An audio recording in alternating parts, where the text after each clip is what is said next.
Well, my thoughts aside, this morning the Met Police have, of course, released a statement saying that the Sue Gray report must not go into detail on the events they're investigating.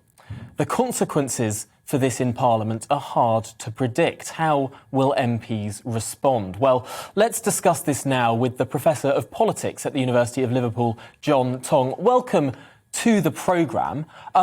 First of all, people were expecting that upon publication, Sue Gray's report would be this watershed moment when these 54 letters may well go in. Well, we now will either not get this report, it will be delayed until after the investigation, or we'll get a sort of watered down, a sort of censored version of this report at the behest of the Metropolitan Police. Does that mean that perhaps it doesn't become a watershed moment? I think that's correct. I think the premise in your question is correct. The Sue Gray report now will be a thin, watered-down version of what might originally have been expected. And I think it's unlikely, predictions are always dangerous in this business, but I think it's unlikely that the Sue Gray report in itself would be fatal for Boris Johnson's premiership, given that the police have basically said, hands off to Sue Gray in terms of the material that they are investigating. Now, the bigger police investigation might yet prove fatal for Boris Johnson's premiership. But Sue Gray now is very, very restricted in what she can actually report. I think that's unlikely, therefore, to trigger further Conservative backbenchers submitting letters to Sir Graham Brady, the chairman of the 1922 Backbench Conservative Parliamentary Committee, to bring the downfall or try and bring the downfall of their leader. I think the line that will be now, these matters are for the police. This is the line from 10 Downing Street. These matters are now for the police. Essentially, let that investigation take its course. Sue Gray's report won't amount to much more than a preliminary outline of where the land lies in terms of those parties.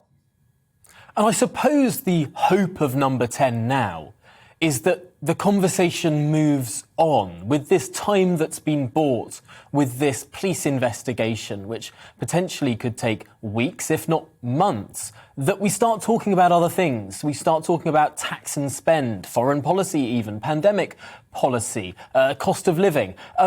How likely do you think it is that the conversation will move on? Or will, for example, opposition parties be able to keep the spotlight on this party issue?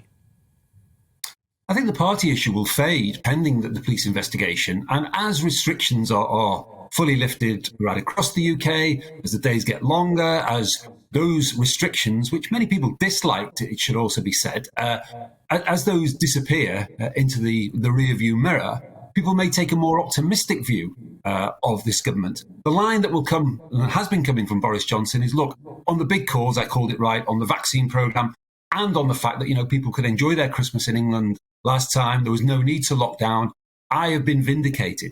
And there is a section, it should be said, of on the Conservative right, who their big problem with Boris Johnson is that he ever imposed some of those lockdown rules in the first place. They're angry with him for the rules ever having existed.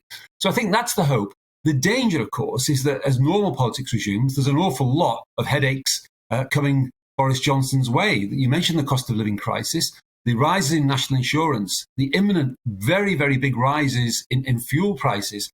So normal politics isn't necessarily good news for Boris Johnson, but I think obviously some of the immediate pressure may be taken off him.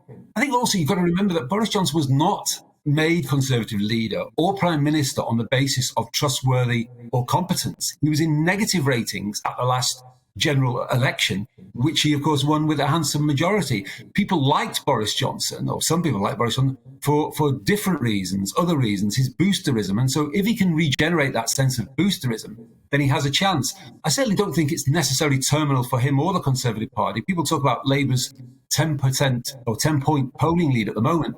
That's nothing. Some of us are old enough to remember when Margaret Thatcher trailed by 30 points and still went on to win general elections after those midterm deficits. So it's not over for Boris Johnson.